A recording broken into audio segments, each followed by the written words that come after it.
Hello दोस्तों, चलिए आज बात करते हैं झारखंड की, जहां हाल ही में बहुत कुछ हुआ है। एक तरफ तो ये राज्य तरक्की की नई नई कहानियां लिख रहा है, लेकिन दूसरी तरफ कुछ बड़ी चुनौतियां भी हैं जिनका सामना करना पड़ रहा है। तो आज हम इन दोनों ही पहलुओं को थोड़ा करीब से समझेंगे।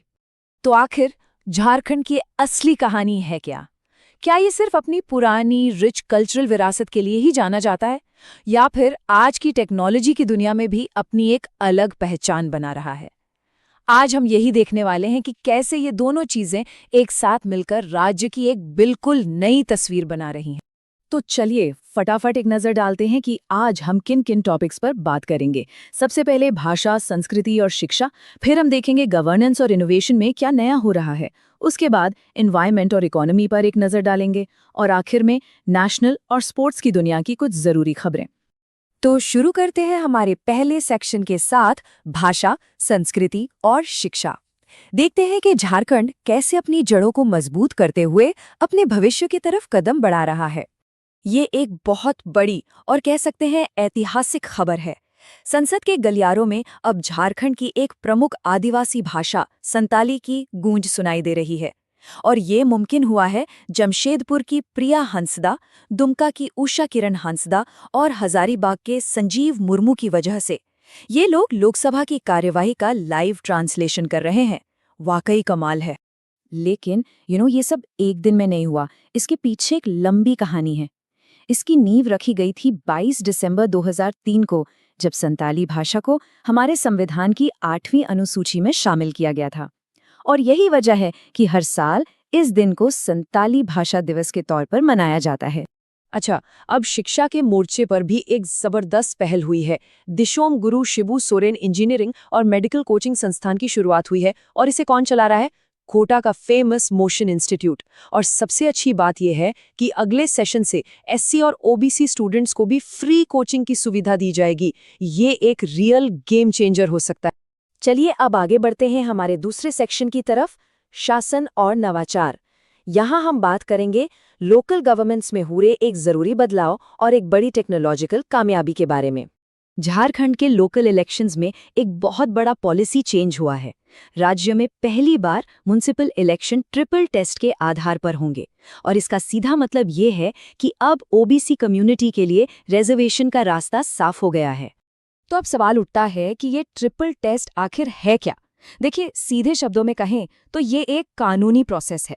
इसके तहत लोकल बॉडीज में रिजर्वेशन लागू करने से पहले ये जरूरी है कि सरकार उस कम्युनिटी के पिछड़ेपन पर पुख्ता डेटा इकट्ठा करे। और इस नई पॉलिसी का असर जमीन पर दिखना भी शुरू हो गया है।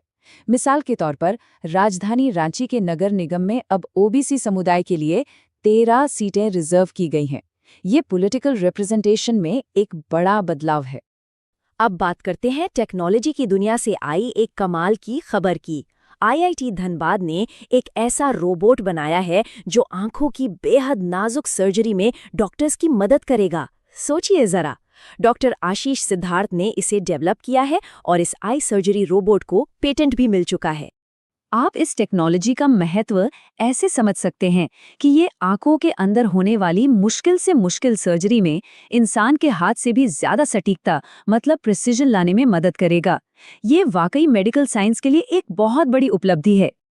अब आते हैं हमारे तीसरे सेक्शन पर, पर्यावरण और अर्थव्यवस्था। यहाँ हम कुछ ऐसे मुद्दों पर बात करेंगे जो थोड़े गंभीर हैं और सीधे तौर पर राज्य के हेल्थ और इकोनॉमिक फ्यूचर से जुड़े हुए हैं। ये आंकड़े हमें एक चिंताजनक तस्वीर दिखाते हैं।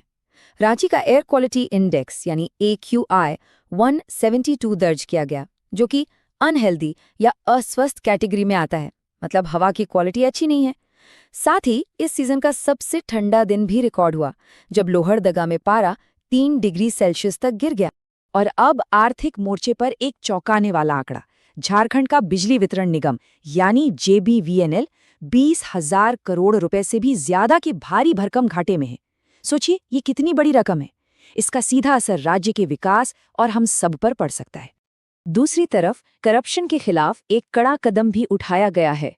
झारखंड हाईकोर्ट ने रांची के जाने-माने मेडिकल संस्थान रिम्स में जमीन पर अवैध कब्जे के आरोपों की जांच का जिम्मा सीधे एंटी करप्शन ब्यूरो यानी ACB को सौंप दिया है। और चलिए अब चलते हैं अपने आखिरी सेक्शन की तरफ।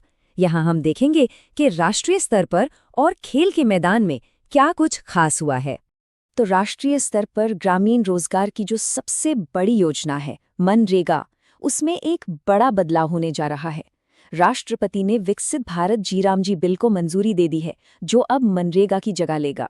और इसमें सबसे बड़ा चेंज ये है कि अब 100 दिन की जगह 125 दिन के रोजगार की कानूनी गारंटी मिलेगी।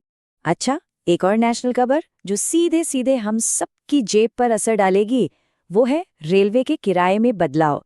26 दिसंबर 2025 से 215 किलोमीटर से ज्यादा का सफर थोड़ा महंगा हो जाएगा।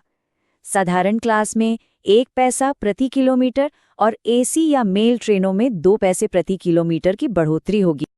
अब बात करते हैं खेल की, तो यहाँ से कह सकते हैं मिली जुली खबरें हैं।